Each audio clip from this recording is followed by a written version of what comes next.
Donald Trump könnte in seiner zweiten Amtszeit die Klimapolitik der USA vollkommen umkrempeln. Erstens, er könnte fossile Energien fordern. Zweitens, er könnte das ESG-Abkommen kippen. Und drittens, er könnte das Pariser Umweltabkommen gänzlich ad acta legen. Was ist sein Plan hierbei? Er möchte auf wirtschaftliches Wachstum fokussieren. Welche Folgen hat das jedoch auf Unternehmen, auf Investoren und vor allen Dingen auf die Standortpolitik der USA und von Europa? Hierzu spreche ich heute mit Andreas Powell. Andreas Powell ist früherer CEO der American Chamber of Commerce und Kuratoriumsmitglied des DSW. Andreas, willkommen. Herzlichen Dank, Claudia Böhner. Und kommen wir auch direkt zur ersten Frage, Andreas. Welche Auswirkungen hat diese angekündigte Klimapolitik von Trump? Ja, gut zusammengefasst bereits und angekündigt, alles in der Heritage Foundation 2025. Trump wird den Green Deal sozusagen beenden. Und das hat letztendlich drei maßgebliche Effekte. Das eine ist, dass die Energiekosten sich halbieren sollen, so wenigstens die Planung von Trump, mit dem Thema Drill, Baby, Drill und eben dem Austritt aus dem Pariser Abkommen. Das zweite Thema ist natürlich, dass die Kosten niedriger werden und die Administrationsthemen erheblich erleichtert werden, weil amerikanische Unternehmen kein ESG-Reporting und kein ESG-Controlling mehr durchführen müssen. Und letztendlich, es wird eine höhere Rendite auf die Kapitalanlagen der Unternehmensanlagen sein und eben eine höhere Rendite auf Kapitalanlagen der Pensionsfonds, weil die Asset Manager selber in den USA eben sich nicht mehr nach ESG-Kriterien in den Investments richten werden.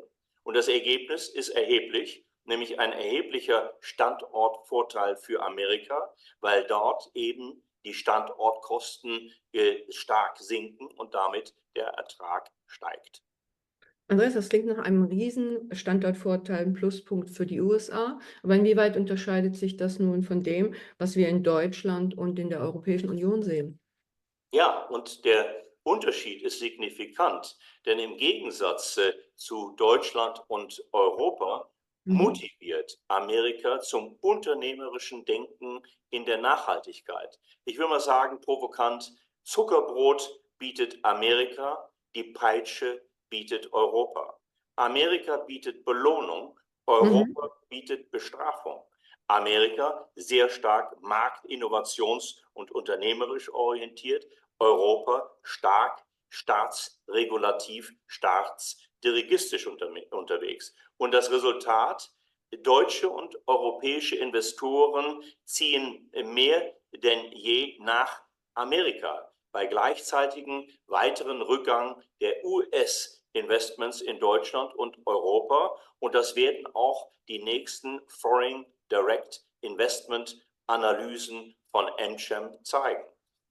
Ja, das klingt, als würden die USA europäische Unternehmen regelrecht anziehen. Aber diese unterschiedlichen Ansätze, Andreas, bringen die nicht auch Risiken mit sich? Was bedeutet das für Unternehmen, die in beiden Märkten beispielsweise aktiv sind? Ja, das ist eine große Herausforderung tatsächlich. Zukünftig müssen auch US-Unternehmen in Deutschland, wie eben deutsche Unternehmen, kostspieliges ESG-Reporting mit dem Scope 1 und dem Scope 2 und dann noch komplexeres Lieferketten-Reporting mit dem Thema Scope 3 liefern. Aber diese Reports wird es eben dann in USA nicht mehr geben, denn auch die amerikanische Wertpapieraufsicht, die Security Exchange Commission, SEC, wird SEG-Reporting streichen. Und das Ergebnis, diese in Deutschland und Europa noch notwendigen ESG-Reportings wirken für US-Unternehmen in Deutschland wie eine Bestrafung von US-Unternehmen und könnten kombiniert mit den kommenden US-Strafzöllen auf deutsche Importe nach USA zu einem empfindlichen Handelskrieg führen. Darüber ist auch ganz besonders die Deutsche Schutzvereinigung für Wertpapierbesitz hoch beunruhigt.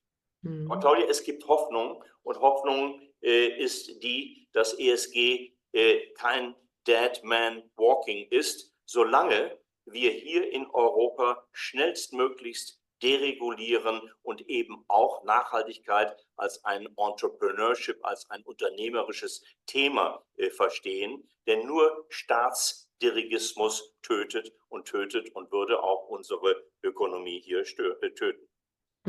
Das zeigt, wie tiefgreifend diese Unterschiede sein können. Einerseits setzt die USA auf Freiheit und Innovation, andererseits wird genau das im transatlantischen Kontext zu echten Herausforderungen. Andreas, ganz herzlichen Dank für deine Einsichten. Ich bin gespannt, wie es weitergehen wird 2025. Herzlichen Dank, Claudia Böhnert.